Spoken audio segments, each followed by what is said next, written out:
to do something. I want to begin by giving thanks, by honoring and giving word to everything that we've been blessed with. You know, if you think about even our very lives, the fact that we are here alive, that we are still walking this planet and available to experiencing everything that is here for us to experience. So I am grateful today to be alive. I am grateful for a loving family. We are here visiting to be with our loving family members and to see people that we don't see that often and to celebrate them and their lives. So I'm grateful for that today. I'm grateful for this season, for the amazing, immaculate, true season that is the season of divinity, and to honor Jesus Christ, who walked this earth and who set a very powerful example of right living and of love, service, and charity. And I am grateful for that example. I am grateful for truth, how it rings, the tones and the song of truth, because I hear it and I feel it. And I'm grateful for that. I'm grateful for opportunity to be one who sends guiding words to various people all over the world, and to share in that partnership with divinity, to enlighten people's lives and to share harmony and teach truth. I'm grateful for that opportunity. I'm grateful for each of you who are here today, for your lives and for your unique person, and for all that you bring and all that you contribute, and for your amazing contribution. I'm so happy to know you. So after having given thanks, after having named blessings and identified those things that are prominent and beautiful, leaves the soul feeling fresh, like it just took a shower. Like the soul just bathed and it's so fresh and sparkly. Yeah.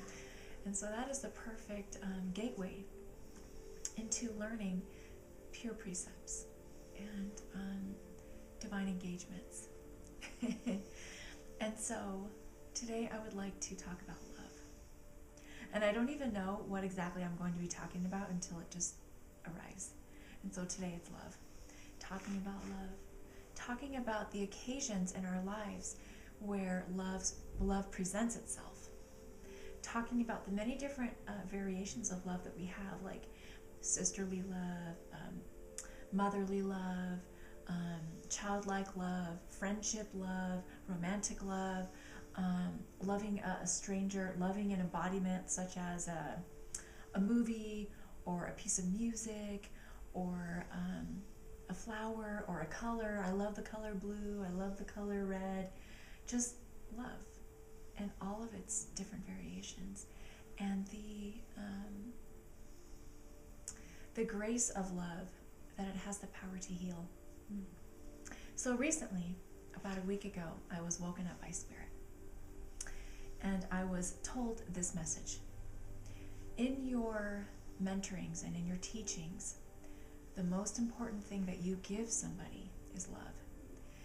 Even more important than the remedy that you give them for whatever problem they're coming to you about. The remedy helps make life easier, but it does not heal. Love heals. Give them love above everything. LeeAnn, above all things, you are a friend to them. You are a friend. And the love that you give them, that's what will heal their life, even more than the remedy. That was such a unique reminder for me, bringing everything back to the reason. And sometimes people say, the reason for the season. And if you think about the reason for any season of divinity is love. Is love. And how that carries through like a thread in our lives, and all the different places that it touches down in our life. Whether that's loving a person, an embodiment, an entity, a creation, an idea or an ideal, a belief, a truth, a possibility. Love, in all of its variations, is a healing stronghold that has driven humanity forward. Really powerful love ignites challenge. This is to say, where there is a need to end conflict, to end war, to end corruption, love comes in and creates a challenge and said, how must we end this? How can we surpass this conflict? How can we move away from sorrow and corruption and into grace? And love is the bridge. Love is that bridge. So even, because I know that you're probably learning about history and all the different conflicts that we have seen as a humanity on this planet, many and more will come. But love is the bridge that brings us to the next tomorrow, that saves us and heals us. Love in our own individual lives may have always unique variations, and that is to say that we may feel a great love toward somebody specific. We may be struggling with a love, wanting to love someone, but having a hard time. We may be feeling a lack of love for ourselves. We may be holding a love for someone who we feel, such as God, is out of reach or unattainable or too far away and too remote. We may be feeling the want of love, and we may be feeling an overflow of love in some aspects. Love arrives when it is time. When it's time. Always the love of God is available to every one of us, and it really just is a continuous river that flows and has always flowed, even before we came into being in any iteration. Love of divinity has flowed in a continuum since the very, very, very, very, very beginning, before there was anything. When we invite it into our experience, that is to say, when we open up and say, I want to be loved, I need to be loved, the heart that cries out for that love, that is an invitation that the river that has always been flowing can now have an inlet just straight directly to us, and that is because we are ready to receive it. It has always been there, the source has always been there, but when we are ready to receive it, that is our part, that is our choice, and we choose to receive it. Many of us have been loved by people that we felt we could not receive or accept that love, and that is a forfeiture. Maybe we don't do it knowingly. Maybe we don't mean to turn away somebody's love, but we just weren't ready to accept it, and we couldn't maybe believe that we were worthy of that love or that it was genuine. We just weren't ready. Maybe we have loved in like manner somebody who wasn't ready to receive our love. Maybe we have given respect and cherishing to one who could not accept it, and it wasn't time for them. They needed to make that choice, and they couldn't yet make that choice. It wasn't time for them. So to exact love on a greater measure in our lives is not to be somebody different, or to think that we have to be more worthy, or to try harder, or to be prettier, or to become more popular, or to do something that warrants love, because there is no condition ever. So then to receive greater love in our lives, we must merely open and accept it.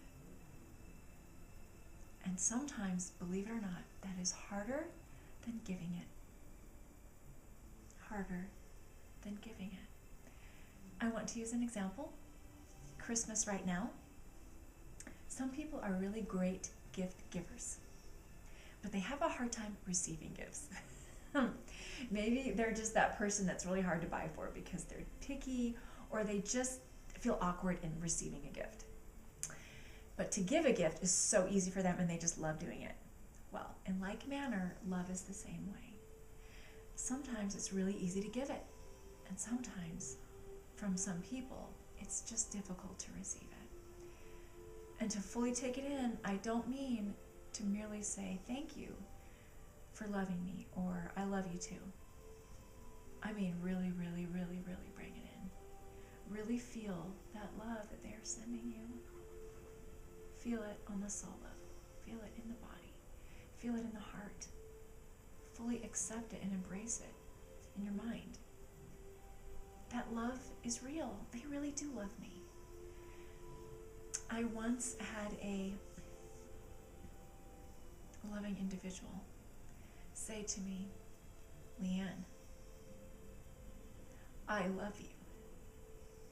And when that person told me that, I felt the charge move through my entire body like electricity.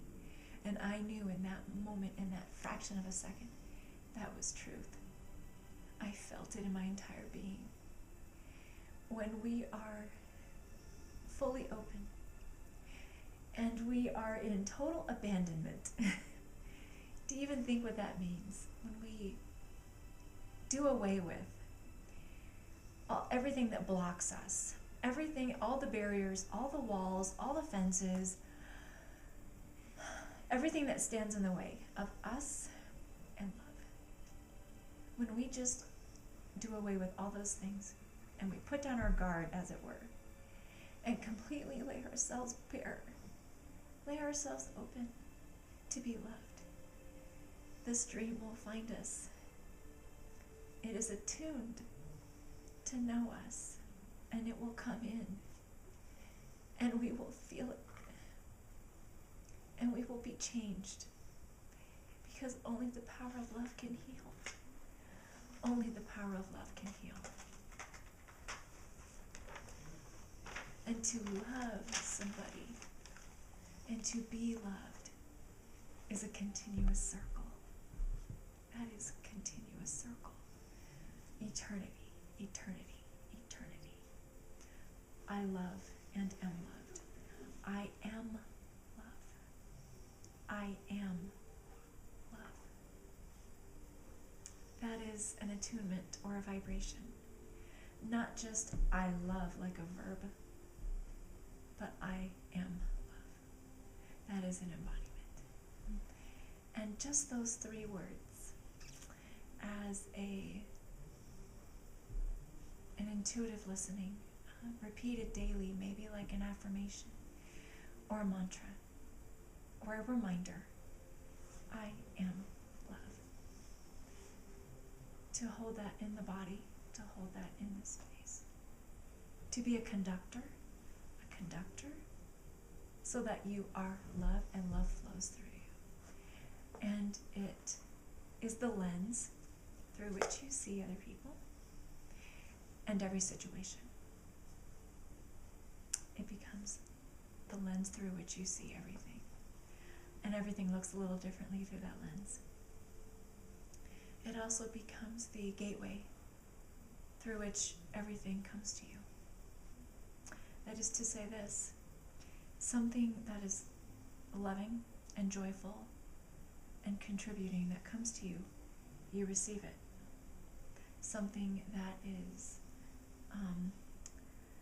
unkind and unnecessary, you do not receive. You do not receive. That is not for me. I am love. That is not for me. See that? Easy. Anything that is unkind or cruel that comes to you, the way that people may treat you or the things that somebody may say or somebody on the road, in any situation that comes to you, that is not for me. I am love. That is not for me. It's really just that simple. So that is the gateway. Love becomes a powerful enactor in our lives. Therefore, things that may be unseen or unattempted do not stay dormant, because with love, all things are possible. Because with love, we are totally safe. Because with love, we are found.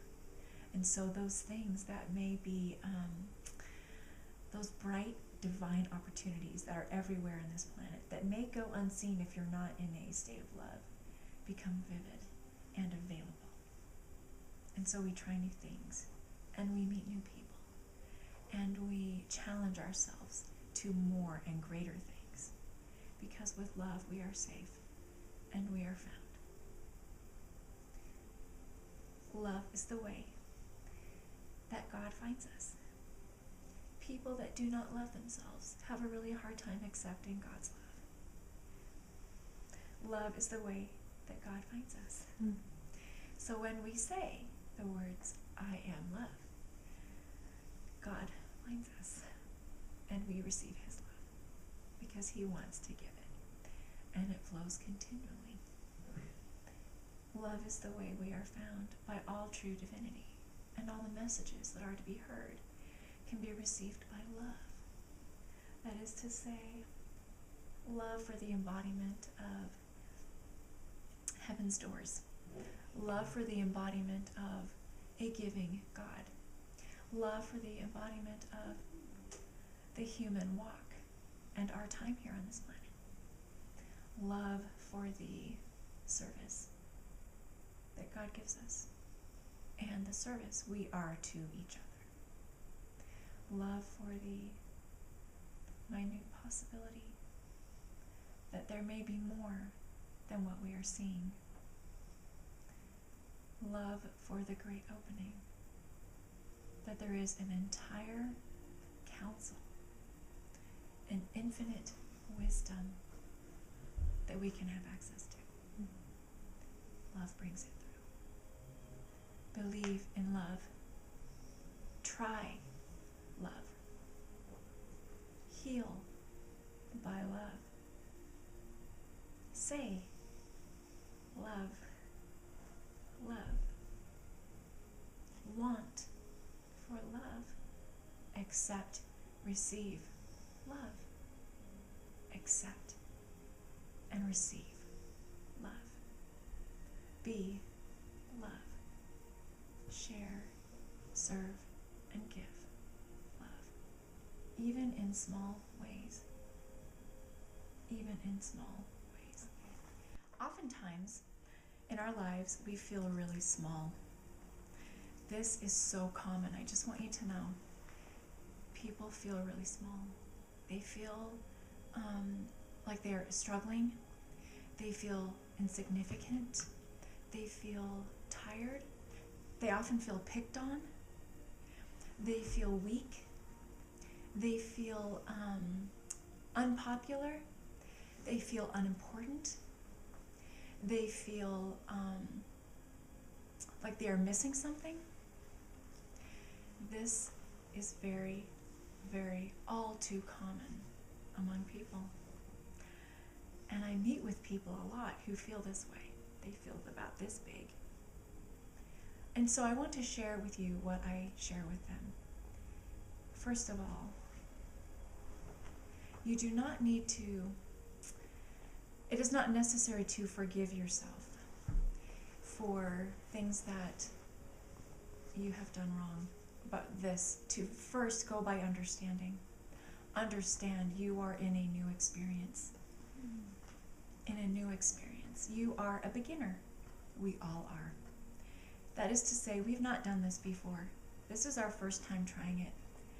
And I mean the human experience. The human experiment. You are doing the best you can with what you know. And sometimes you are going to make a mistake. Even a small mistake.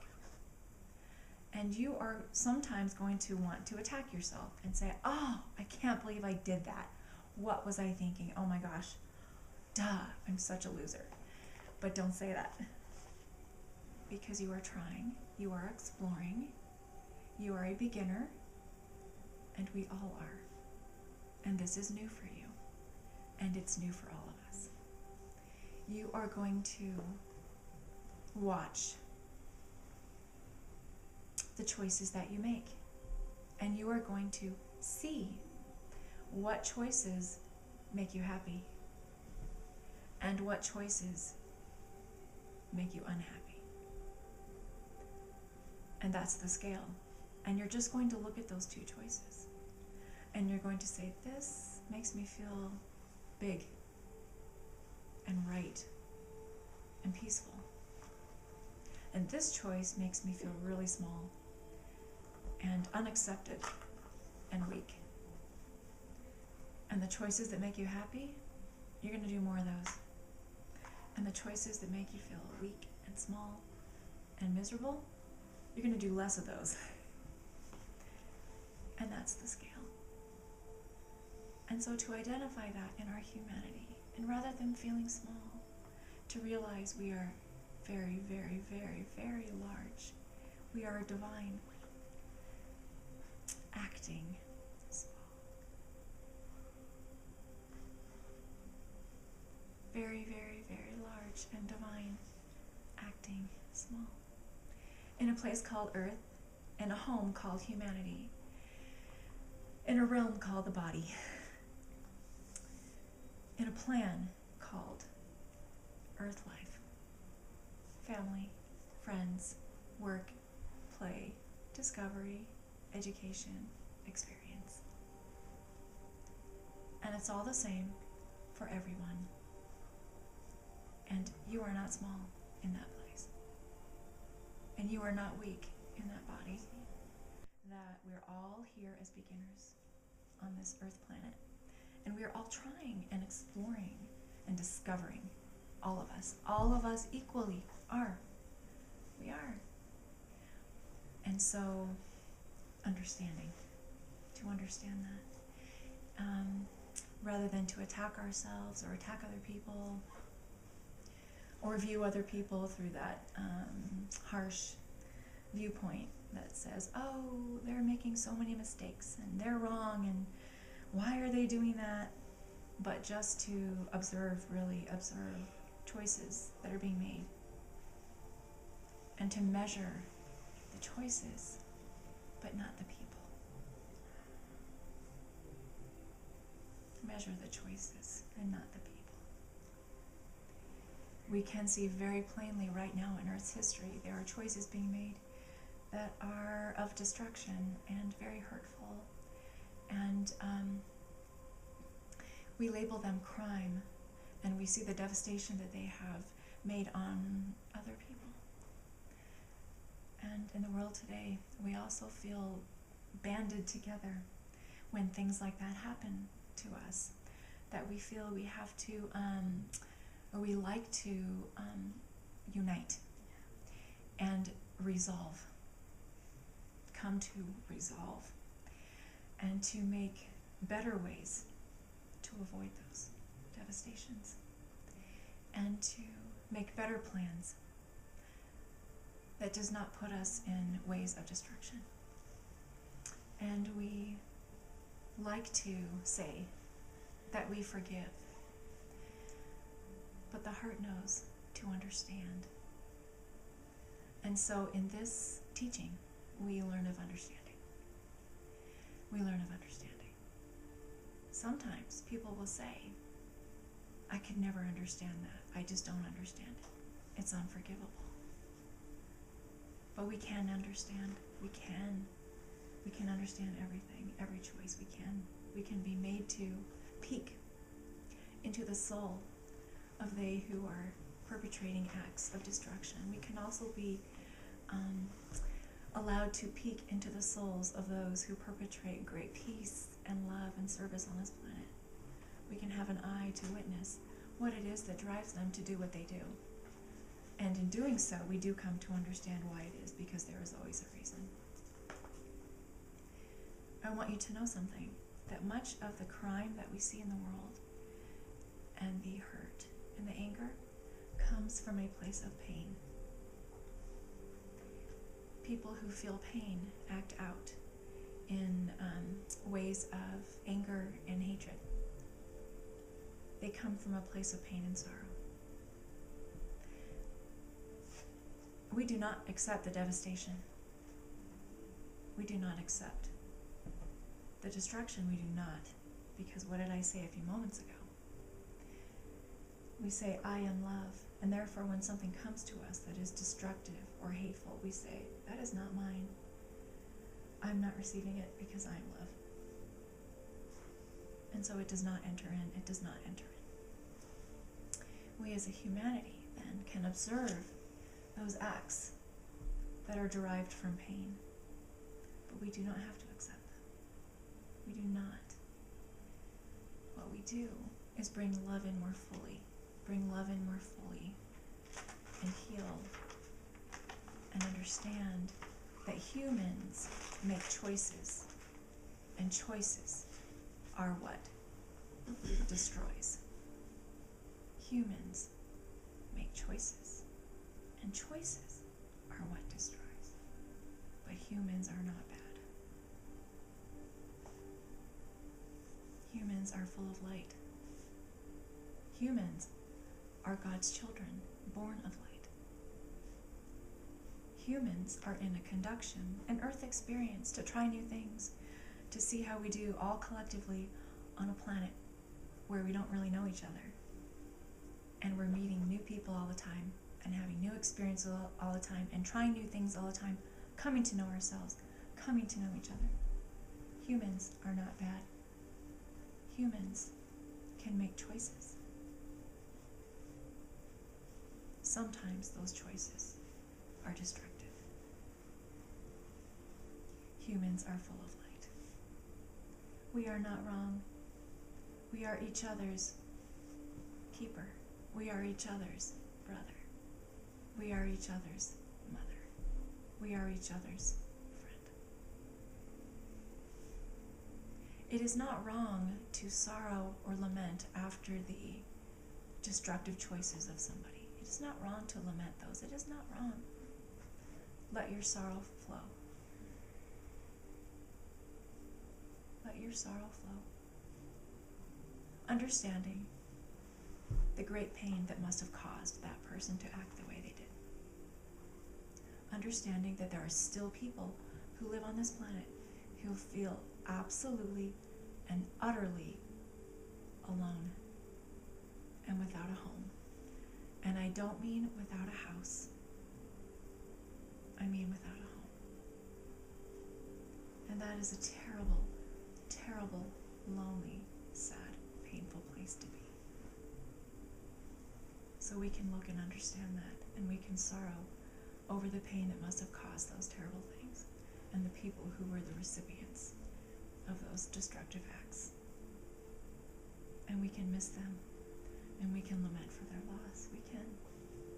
And we can witness with our eyes that love is more, and we are bigger, and humanity is strong. And we can lift ourselves from this place of destruction and devastation. And we can turn by the simple small acts of understanding, which, in a sense, replaces the partial idea of forgiveness. Only in the way that forgiveness said, I don't know why, I don't know how, forgiven. But understanding says, I seek to know why, I seek to know how, and to feel here and to learn. And that is a relief. That is a relief. We can turn from what was, and we can see something better with the eye. We can look and see something better. And we can create it before it begins. Like a painter who sees the painting right here before the brush hits the canvas, before the very first stroke of paint. Like the dancer sees it right here before the choreography even begins. Like the musician hears it right here before the first note is ever placed. We can, and so it is. Creation works in that way. We behold it first before it begins. And it starts in small ways. It starts in brotherly love, compassion, helping somebody, helping your brother, being a friend to your brother. It helps in being lending a smiling face to your neighbor. It helps in not honking your horn when you're driving and you want to get mad. It helps to not honk your horn It starts by visualizing a place where people feel safe and where everyone has a home. And I don't mean a house. I mean a home, a real home. Because there are people who live in houses who have no home. And do you feel that when I say that, what that means? Okay. Yes. Home. Home right here. In this place right here. Where the divine speaks to us. Where we feel the love God has for us. Where we feel the love we have for others. Where we birth new ideas, new creations yet to be. Right here in this space. Where we feel peace. And where we feel we have a place. Know that all do have a place. All. Every man, every woman, everyone has a home. Know that. Know that all people have a home. Many do not feel that they do. But all do have a home. It is a place within oneself that listens and that draws near to God or hopes to. It is a place that feels tingly and fresh when somebody says a nice word or gives a compliment. It is a place that swells up when it feels great love. It is a place that vibrates when truth is spoken because it knows. Just picture a nifty little house right here with a pretty little roof and a front doorway that's always open. Always open. And everyone has one. When you feel tempted to lash out in anger, hit the home. Right here. Tap it. Even let it wave with your hand. When you feel the urge to get angry and frustrated and to lash out at somebody or something, put the hand here. Touch. Right here. Just press it right there in this part of your body. And wait. The feelings will subside. But you gotta tap the heart, tap the home. The feelings will subside. Also, when there's something that's really confusing you and you're frustrated and you really need to understand it and it's driving you crazy and you've got to understand it, tap the home, touch the heart, press it, wait. Open up. You'll be made to understand. Home is a place of many portals. You guys know what a portal is? It's like an opening. It's an opening. Like that is a portal right there. That's a portal. That's a portal. That's a portal. They're like openings, like doorways. This part right here is a place of many portals. Portal for understanding. Portal for love. A portal for compassion and forgiveness. A portal for new beginnings. A portal of trust. A portal of great power. This right here. And I don't even just mean the heart muscle itself. I mean this entire space right here, like that space. You even may find yourself, and people often do and they don't realize it, touching your heart. If you hear about something like shocking or something of great compassion, right there, right? Mm-hmm. Or you're about to go into an experience that you need a lot of courage. You touch your heart, do you not? Yeah. The body knows. It's instinct. Mm-hmm. When somebody says something to you that's so sweet and loving and wow. Right here. See that? Okay. So tap the heart, tap the heart. When you need help, tap the heart. When you need to not get angry, tap the heart. When you're frustrated, tap the heart. When you are grateful, grateful, grateful, tap the heart. When your life has just been saved, you just barely missed that car accident. Give sweet thanks. A place for all beginnings, a place from all beginnings right here. And what does the heart muscle do? Pumps the blood. A river that flows, never ending, continuous. There's a reason for that. It flows continuously. And when it tap, tap, beat, beat, thump, thump, that is a rhythm that the whole entire body feels. So that is to say and know that this is truth. Water, water. The blood is like water. The blood is water. Water flows. Water is intelligence. Did you know that? Water is intelligence. So whatever intelligence is in the water or the blood flows through every part of the body. If that's the anger, if that holds in its intelligence the anger that you are giving it, flows to every part of the body. If it's love and joy or laughter and happiness in that intelligent moment, the intelligence in the blood flows to every part of the body, sending what? Laughter and happiness and joy.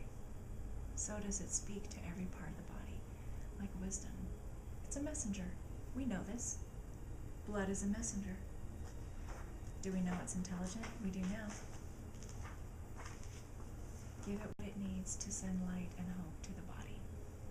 Give it what it needs. Speak in ways of love and of hope, of courage, of happiness, of gladness, and let it carry that message to the entire body, to every organ in your system, to the tips of your fingers and your toes, through every capillary, every vein, every muscle, every part of your body. It is for that reason. The heart is the center of intelligence and not the brain. The brain merely carries out orders. It just carries out orders. The heart gives them. The heart is the intelligence. The center. When we talk in ways that are friendly, in wisdom, when we share in ways that are beneficial, that help people, when we serve and move through our life in ways that lift people rather than crush them, we are benefited, we are lifted, we are served, we are made lighter. There is nothing that you give to somebody else that you do not get yourself. Nothing at all, could not be ever. There is no unkind word that you give to somebody that you yourself do not get, that you yourself do not have and receive. There is also no loving, serving, gracious benevolence that you give to somebody that is not instantaneously received back into you. That's why you can always tell the people that are mean because they have an unhappy look on their face. Because everything they give away comes back. They receive it. Instantaneous. In a flash. I send it to you, I instantly receive it. So, benevolence, kindness, trust. Walk in ways of service and charity rather than in ways of impatience and demanding and frustration and disharmony. Because you will be that which you give. You are already. You are already. God knows this. That's why He only chooses to give what? Love. Because He seeks for greater light and greater hope and an expansion that goes on eternally. Expansion. That is why He only and always gives love and service and compassion and hope. He is the embodiment. They are all the embodiment of it. We can be too, but we don't believe that because we're human. Because we're human. because we think human means small and weak and corrupted. Mm-mm. We are divine. We are divine. We are divinity, yet to be fully manifested. We're like the little infants, the little baby divinities. But even on this planet, even here, we can be divine. We can serve and teach with divinity and as divinity. We can be friends and givers and angels. We can help people and heal people and save people with divinity and as divinity. The divine is waiting for us to do that. We think we are waiting for the divine.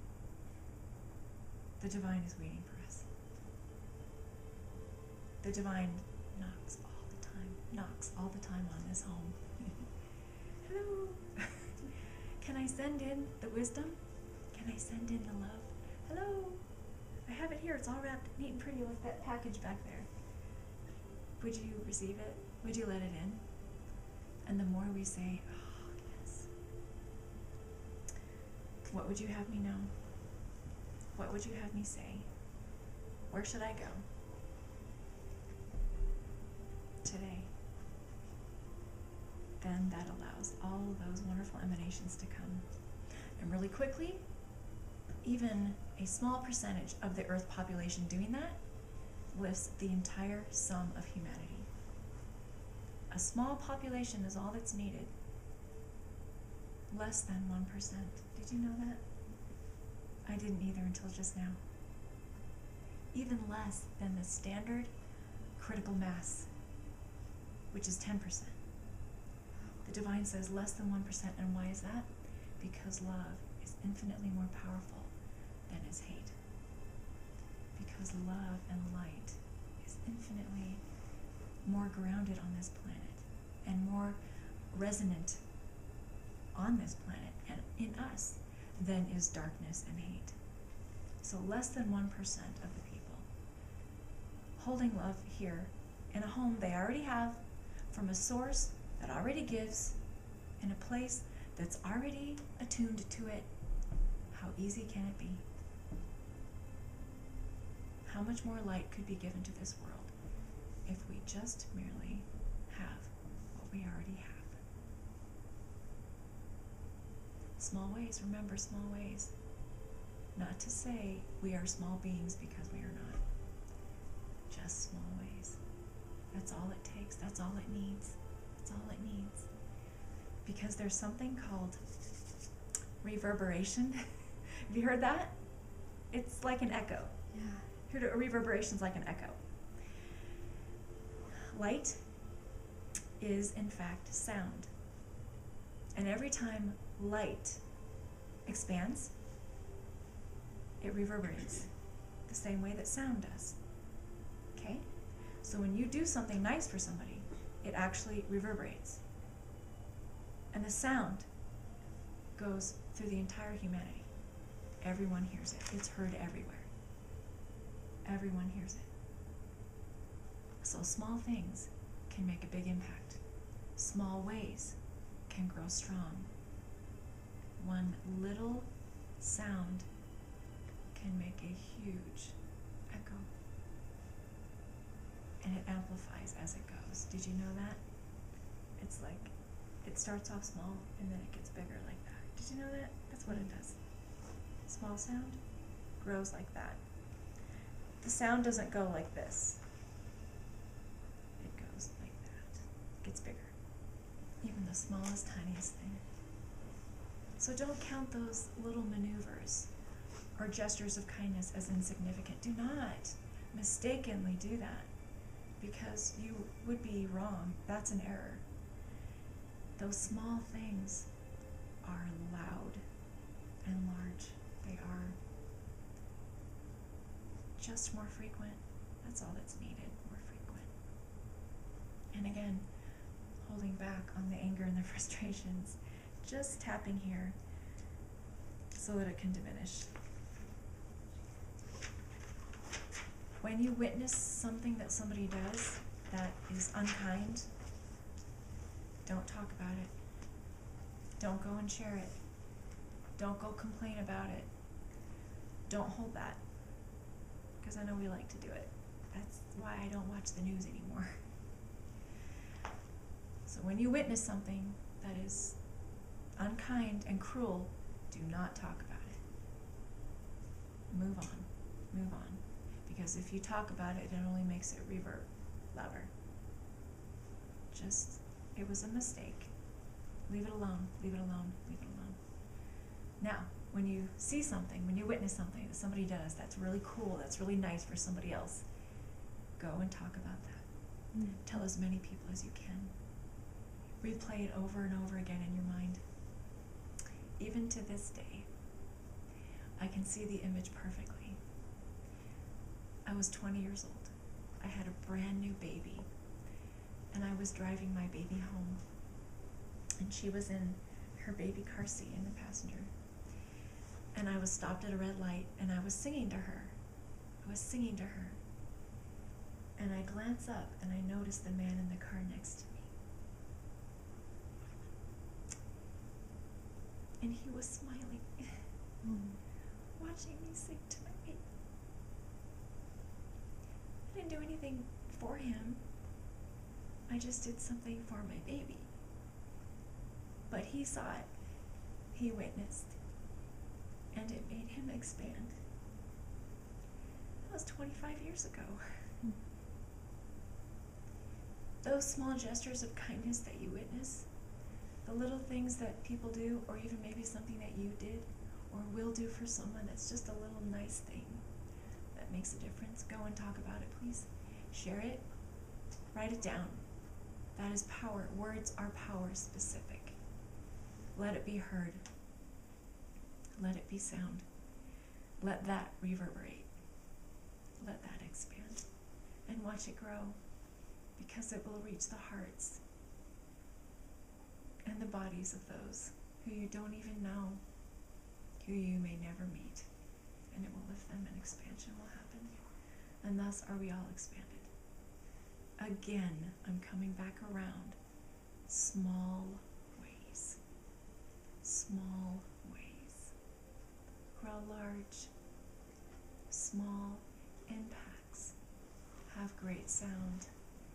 Small gifts carry great presence.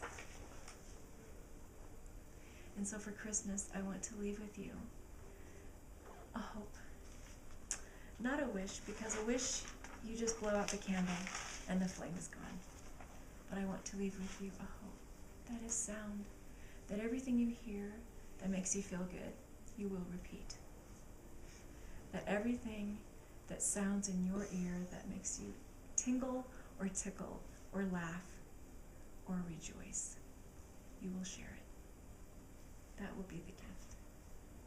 And thus will we give back to the divine who so freely gives to us everything, to our guiding and loving Father, who sees that everything we are is perfect, and everything that we have within us is beautiful, and everything we are capable of is mighty and full of grace. And through that lens are we viewed only and always eternally.